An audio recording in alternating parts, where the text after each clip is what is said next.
Hello everyone, स्वागत है आपका एक बार फिर आपके अपने चैनल बीएचयू वाले में। तो आज हम लोग मॉडर्न हिस्ट्री के एक टॉपिक जिसमें हम देखिए पिछली बार भी बात कर चुके हैं, उसमें हम लोग हैदराबाद और अवध को देखा था। ठीक है, तो आज ये मॉडर्न हिस्ट्री का लेक्चर है जिसमें हम लोग देखेंगे कि कौन कौन से राज्य जो है कि स्वतंत्र हो गए थे। देखेंगे मुगल पीरियड, जो दिल्ली सल्तनत के बाद सबसे बड़ा एक वंश को देखेंगे जो भारत में है, तो वो मुगल है। और मुगल के टाइम पीरियड में देखेंगे जब उत्तरवर्ती मुगल काल आता है, यानी कि औरंगजेब के बाद जितने भी शासक होते हैं उन्हें उत्तरवर्ती मुगल काल कहते हैं, उत्तरवर्ती मुगल शासक कहते हैं। और उनके टाइम पीरियड में देखेंगे अलग अलग शासकों टाइम, ज्यादातर मोहम्मद शाह के टाइम हम लोग देखेंगे जब बहुत सारे जो है कि राज्य स्वतंत्र हो जाते हैं, जिसमें अवध, हैदराबाद, बंगाल, कर्नाटक, भरतपुर, फर्रुखाबाद, राजपूत, ये सारे जो है कि स्वतंत्र हो जाते हैं और वहां पे अपना शासक घोषित कर देते हैं। तो आज हम लोग देखेंगे, इससे पहले के लेक्चर हमने हैदराबाद, जिससे काफी ज्यादा क्वेश्चन पूछे जाते हैं, हैदराबाद और अवध। ठीक है, इसको मैंने अलग से एक लेक्चर्स में आपको बता दिया है। इससे रिलेटेड जो भी टॉपिक्स थे, जो भी एग्जाम में पूछे जाते थे इनसे क्वेश्चन, वो सारे आपको हमने बताने का प्रयास किया है। इस लेक्चर में हम लोग बंगाल को देखेंगे, कर्नाटक को देखेंगे, भरतपुर को देखेंगे, फर्रुखाबाद को देखेंगे और राजपूत को देखेंगे। देखेंगे ये कैसे स्वतंत्र हुए, कौन इनके संस्थापक थे और इनसे जुड़े कुछ इंपॉर्टेंट फैक्ट्स को जो कि आपके एग्जाम में काफी बार पूछे जाते हैं। चलिए लेक्चर्स की तरफ चलते हैं। तो पहला जो राज्य है उसको बंगाल के ऊपर हम लोग बात करेंगे। ठीक है, बंगाल में जो इसका संस्थापक है, या फिर कहेंगे बंगाल में स्वतंत्रता अपनी कौन घोषित करता है और इसे एक अलग राज्य के रूप में, मुगलों से हटकर, मुगलों से स्वतंत्र होकर अलग राज्य के रूप में कौन स्थापित करता है, तो वो आपका है मुर्शिद कुली खां। ठीक है, जो कि एक सूबेदार होता है, दीवान होता है मुगलों के अधीन। इनका टाइम पीरियड 1713 से 27 से काफी पूछे जाते हैं, इनके टाइम पीरियड याद रखिएगा। तो मुर्शिद कुली खां को औरंगजेब ने बंगाल का दीवान बनाया था। कभी क्वेश्चन भी आ जाता है कि किसने कहाँ किसको नियुक्त किया था, तो औरंगजेब ने बंगाल को दीवान बनाया था। आपको हमने अवध में भी बताया और हैदराबाद में ये चीजें बताई थी। ठीक, दूसरी ये सबसे इंपॉर्टेंट चीज कि इन्होंने जब ये शासक बनते हैं तो देखेंगे 1704 ईस्वी में बंगाल की राजधानी ढाका से मुर्शिदाबाद ले गए थे। ये जो है कि राजधानी अपनी 1704 में ये राजधानी जो है कि ढाका से मुर्शिदाबाद ले गए। 1717 ईस्वी में फर्रुखशाह द्वारा मुर्शिद कुली खां को बंगाल का सूबेदार यानी कि गवर्नर बनाया गया। पहले ये मुर्शिद कुली खां औरंगजेब के टाइम दीवान के पद पे थे बंगाल के, और 1717 में फर्रुखशियर के टाइम देखेंगे ये कि ये क्या थे, बंगाल के सूबेदार या फिर गवर्नर बनाए गए। उन्होंने जो है कि बंगाल के मुर्शिदाबाद में अपनी राजधानी स्थानांतरित की थी। ठीक, उन्होंने मध्य बंगाल के मुर्शिदाबाद में अपनी राजधानी स्थापित की थी। इसमें हम देखेंगे 1719 में उड़ीसा को भी बंगाल के अधीन कर दिया गया। किसके टाइम पीरियड में? ये मुर्शिद कुली के टाइम पीरियड में ही। ठीक है, यहाँ पे इंग्लिश में। दूसरा अगर देखेंगे तो इनके टाइम पीरियड में कभी कोई आता है क्वेश्चन, इजादारी व्यवस्था या फिर जागीर व्यवस्था। ठीक है, एक भू राजस्व प्रणाली थी, भू राजस्व बंदोबस्त भी कहेंगे। तो जागीर भूमि के एक बड़े हिस्से को खालसा भूमि बनाया, और इजारा प्रणाली किसने शुरू की थी? ठीक, तो ये इजारा प्रणाली मुर्शिद कुली खान ने ही स्टार्ट की थी। ये भी क्वेश्चन काफी बार पूछे जाते हैं। दूसरा अगर फैक्ट की बात करें तो मुर्शिद कुली खान ने गरीब काश्तकारों की पूरा पीड़ा दूर करने के लिए, उनके लिए जो भी समस्याएं थी, जो भू राजस्व को चुकाने में सक्षम नहीं थे, तो उनके लिए वो तकावी ऋण, तकावी ऋण यानी कि पहली राशि देना, यानी कि उन्हें ऋण देते थे फिर उन्हें चुकाना होता है, एक तरह से लोन कह ले। और ये देखेंगे सोनधर और तकावी आपको दिल्ली सल्तनत में भी देखने को मिलेगा। सोनधर और तकावी किसकी बात हम लोग कह रहे हैं? तो सोनधर तकावी की अगर बात होगी मध्यकालीन भारत में, तो आपका मोहम्मद बिन तुगलक होगा। ठीक है, तो उसने आगे ये स्टार्ट किया था, उसी को जो इसकी मुर्शिद कुली खान ने भी लागू किया था। इसके समय में 3 विद्रोह हुए थे। पहला विद्रोह सीताराम, उदय नारायण और गुलाम मोहम्मद ने किया था। दूसरा विद्रोह सुजात खान ने, अंतिम विद्रोह नजत खान ने किया था। तो कभी कभी आ जाता है क्वेश्चन किसके किसके टाइम में कौन सा विद्रोह हुआ था और कौन कौन किया था। इसके बाद देखेंगे सुजाउद्दीन शासक बनता है 1727 से 39। इसका कालक्रम काफी बार लगाने के लिए आया है कि बंगाल के शासकों का कालक्रम बताइए, तो याद रखिएगा। ठीक है, नवाब आ सकते, बंगाल में नवाब होते थे। ये मुर्शिद कुली के दामाद थे, और 1733 ईस्वी में बिहार का प्रभार इनके अधीन हो गया। पहले उड़ीसा और उसके बाद बिहार। 1732 में देखेंगे सुजाउद्दीन ने अलाउद्दीन खां को बिहार का नायब सूबेदार बनाया।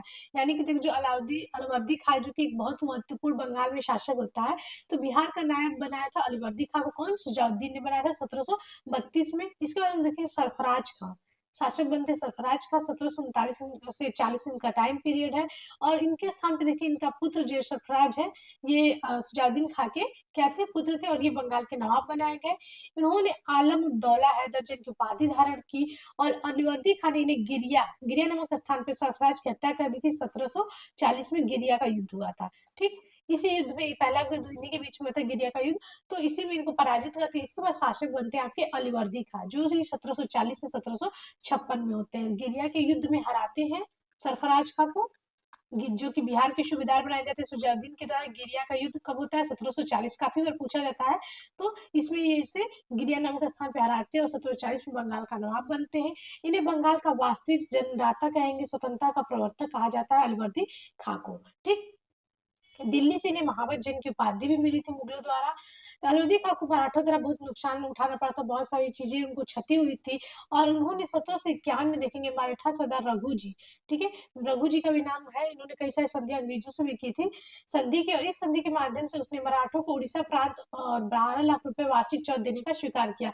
जब मराठों द्वारा इन्हें देखेंगे मराठों के आक्रमण से उनकी जो नीतियां थी उनसे वो बहुत परेशान हो गए थे। फिर एक मराठा सरदार होते रघु जी से ये संधि करते हैं, उनके द्वारा वो उड़ीसा का जो प्रांत होता है और 12 लाख रुपए का वार्षिक चौथ देने को स्वीकार करते। दो प्रकार के चौथ मराठे देते थे, एक सरदेशमुखी था और एक चौथ था। ठीक, सरदेशमुखी और ये चौथ, दो प्रकार की ये कर लेते थे मराठा। अलीवर्दी खां का ये फेमस कोट जो कि काफी फेमस है कि इन्होंने किसने की रुपए की तुलना मधुमक्खी के छत्ते से की है, तो वो अलीवर्दी खां ने कहा है। उन्होंने कहा कि अगर इनको छेड़ा ना जाए तो ये शहद देगी, अगर छेड़ दिया जाए, अगर उनसे जो है कि बहस किया जाए तो काट काट के मार डालेंगी। तो ये अलीवर्दी खां ने कहा है। दूसरा एक और कोट से इनका कि वह बंगाल की भूमि से अंग्रेजों को भगा सकते हैं, लेकिन समुद्र में लगी आग जो है, समुद्र में आग लग जाएगी। ठीक है, उन्होंने कहा कि अंग्रेजों को भगा तो देंगे बंगाल के भूमि से, लेकिन समुद्र में आग लग जाएगी। और ऐसे कोट्स है, हैदर अली का कि समुद्र सूख जाएगा, ऐसे कुछ रिलेटेड कोट्स है, आपको जब हम पढ़ाएंगे मैशूर तो बता देंगे, वो हैदर अली ने कहा है। ठीक है, इसके बाद देखेंगे मीर जाफर बनते हैं 1757 से 1760, और इनके टाइम पीरियड में देखेंगे प्लासी का युद्ध होता है। ठीक है, प्लासी का युद्ध। दूसरा देखेंगे 1760 से 63 मीर कासिम बनते हैं, और मीर कासिम के बाद फिर देखेंगे मीर जाफर बनते हैं 1763 से 65 ईस्वी में। और इन्हीं के टाइम बक्सर का युद्ध होता है जो कि 1764 में होता है। और 1764 का बक्सर युद्ध आपको पता है कि एक निर्णायक युद्ध होता है। और इसके बाद ही हम लोग देखेंगे कि जो बंगाल का राजस्व होता है, बंगाल बिहार उड़ीसा की दीवानी मुगलों द्वारा अंग्रेजों को दे दिया जाता है, बहुत सारे प्रांत अंग्रेजों को दे दिया जाता है, और एक तरह से पूरा कंट्रोल राजस्व से लेकर भारत पे हो जाता है। इसे एक निर्णायक युद्ध कहते हैं। ठीक, प्लासी का युद्ध को क्या कहा गया है, विश्वासघात कहा गया कि जो कि विश्वासघात हुआ था। दूसरा देखिए 1765 से 66 रणबीरदौला होता है। और इसी के टाइम पीरियड में देखेंगे इलाहाबाद की संधि होती है, इलाहाबाद की संधि 1765 में किसके किसके बीच में, अवध के नवाब सुजाउद्दौला और इसके किसके बीच में, अवध के नवाब सुजाउद्दौला और सालम द्वितीय के बीच में। ठीक, 1765 एक 12 अगस्त एक 16 अगस्त को होती है। ठीक, अगस्त है यहाँ पे, इसके बारे में डिटेल से बात करेंगे जब हम लोग इसको पढ़ेंगे अलग से। प्लासी का युद्ध, बक्सर का युद्ध और इलाहाबाद की संधि। ठीक है, तो ये थे बंगाल से रिलेटेड जो भी रूलर थे उनसे इंपॉर्टेंट फैक्ट आपको हमने इसको बता दिया। नेक्स्ट है कर्नाटक। दूसरा अगर स्वतंत्र राज्य की बात करें तो कर्नाटक है। और देखेंगे मुगल काल के दौरान कर्नाटक हैदराबाद के सुबेदार के अधीन एक प्रांत था। ठीक, दूसरा देखेंगे सादुतुल्ला, इसके जो संस्थापक है सादुतुल्ला खां ने कर्नाटक के स्वतंत्र राज्य की स्थापना की। और अर्काट को राजधानी में, ये इंपॉर्टेंट है कि कर्नाटक की राजधानी क्या थी, अर्काट, और सादुतुल्ला खां ने इसकी स्थापना की थी। ठीक, उसके बाद दूसरा जो स्वतंत्र राज्य है वो कौन सा आपका भरतपुर। और भरतपुर की जो स्थापना है, the independent state of Bharatpur was established bye बदन सिंह। ठीक है, बदन सिंह नेफ्यू ऑफ चूड़ामन, कभी कभी बदन सिंह भी आता है, कभी कभी देखेंगे कि यहाँ पे चूड़ामन भी आता है। तो चूड़ामन को क्या कहता है, वास्तविक संस्थापक कहा जाता है। ठीक है, वास्तविक संस्थापक।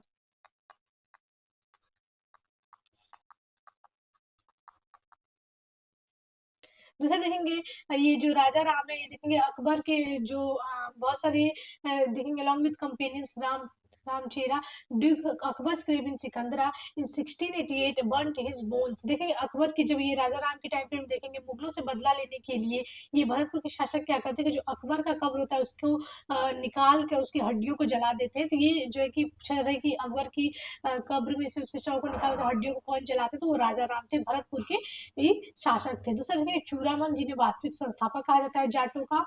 दूसरा एक और है यहाँ पे देखिए चूड़ामन की बस्ती बदन सिंह ने की थी। दूसरा राजा राम की आपको ने बताया कि रामचीरा के साथ मिलकर 1668 में सिकंदरा में अकबर की कब्र खोदी, उसकी अस्थियां जला दी थी। अकबर जो मुगल शासक था, जो कि देखेंगे हुमायूं का पुत्र था, उसे चूड़ामन देखेंगे उन्हें जाट राज का वास्तविक संस्थापक माना जाता है। दूसरा हम लोग देखेंगे इसमें एक और आते हैं बदन सिंह, जो उसकी 1722 से 1756 तक शासक रहते हैं और इन्हें रियल फाउंडर भी कहा जाता है, फाउंडर ऑफ द एम्पायर बदन सिंह को। 1722 में देखेंगे सवाई जयसिंह जो है कि यहाँ पे जयसिंह ने बदन सिंह को बृहराज की उपाधि प्रदान की तथा भरतपुर का ठाकुर घोषित किया था। ठीक है। दूसरा देखिए अमर साहब अब्दाली ने बदन सिंह को 1752 में राजा की उपाधि दी और बाद में इन्हें इसमें महेंद्र शब्द भी जोड़ दिया था। सूरजमल एक और आते हैं, सूरजमल जिन्हें जाटों का प्लेटो या फिर अफलातून कहते हैं, और इनके टाइम पीरियड में देखेंगे 1761 में पानीपत का तृतीय युद्ध हुआ था। पानीपत का तृतीय युद्ध जो किसके बीच में हुआ था, अब्दाली और मराठों के बीच में हुआ था, जिसमें देखेंगे सूरजमल जो है कि मराठों का साथ देने से क्या कर देते हैं, इनकार कर देते हैं, क्योंकि कहते हैं कि जो मराठों की नीति है वो गुरीला पद्धति पे युद्ध करने की, वो कभी खुले मैदान में आके युद्ध नहीं किए हैं और वो खुले मैदान में जो कि सर्वाइव नहीं कर पाएंगे, ये करके सूरजमल ने इनका साथ नहीं दिया था। ठीक। दूसरा हम लोग देखेंगे भरतपुर में 1805 में जाट शासक रणजीत सिंह द्वारा अंग्रेजों की अधीनता स्वीकार करने के बाद भरतपुर राज्य का स्वतंत्र अस्तित्व समाप्त हो जाता है और 1857 की क्रांति के समय भरतपुर का शासक जसवंत सिंह था, और देखेंगे ये भी 1857 की क्रांति में रहते हैं। दूसरा जो राज्य फर्रुखाबाद और इसके संस्थापक का बार बार पूछा जाता है, तो मोहम्मद खां बंगस के नेतृत्व में इसकी स्थापना होती है फर्रुखाबाद में। तो ये फर्रुखाबाद में बंगस खां के नेतृत्व में एक स्वतंत्र राज्य की स्थापना होती है। दूसरा देखेंगे राजपूत या फिर राजपूतों के टाइम में देखेंगे तो अमेर के राजा सवाई जय सिंह 1699 1743 इनका टाइम पीरियड है। इन्होंने 1727 ईस्वी में जयपुर की स्थापना की थी। ठीक, सवाई जय सिंह ने, और तथा आमेर के स्थान पर जयपुर को इन्होंने राजधानी बनाई, और इसका जो वास्तुकार है जयपुर का वो कौन है, विद्याधर थे। ये भी क्वेश्चन पूछे जाते हैं। नेक्स्ट हम लोग देखें तो यहाँ पे जयसिंह ने 2 अश्वमेध यज्ञ भी किए, क्योंकि क्वेश्चन पूछा था कि मॉडर्न इंडिया में कौन सा ऐसा शासक है जो 2 अश्वमेध यज्ञ किया है, ये हम एंशिएंट में देखने को हमें मिलता है, तो वो जयसिंह थे। ठीक, 1733 में मराठों ने मंदसौर के युद्ध में सवाई जयसिंह को हरा दिया था, और जयसिंह को औरंगजेब ने सवाई की उपाधि, क्वेश्चन पूछा जाता है कि सवाई की उपाधि कौन दिया था, औरंगजेब ने, और मिर्जा राजा की उपाधि आपको जहांदार शाह ने दी थी। ठीक, तो ये इंपॉर्टेंट है, याद रखिएगा। सवाई जयसिंह ने अपने राज्य में विधवा पुनर्विवाह की प्रथा शुरू करने का प्रयास किया था, जो हम लोग देखेंगे मॉडर्न में 1856 में ईश्वरचंद विद्यासागर शुरू करते हैं। यहाँ पे देखेंगे कि 1700 के करीब में सवाई जय सिंह भी अपने राज्य में करने का प्रयास करते हैं। तो यहाँ पे हमने कुछ इंडिपेंडेंट स्टेट के बारे में देखा, कुछ इनसे रिलेटेड इंपॉर्टेंट फैक्ट को देखा। आशा करते हैं आपको वीडियो अच्छी लगी होगी। जो कि इस जो भी आपको हमने बताई, ये सारे आपके एग्जाम में जो क्वेश्चन पूछे जाते हैं उसी से थे। अगर आपको अच्छी लगी हो वीडियो, तो इसके लिए और नेक्स्ट पार्ट हम लोग लाएंगे। चैनल को लाइक करिए, शेयर करिए, सब्सक्राइब करिए, और कोई भी दिक्कत हो तो आप हमारे हेल्पलाइन नंबर पे कांटेक्ट कर सकते हैं। धन्यवाद।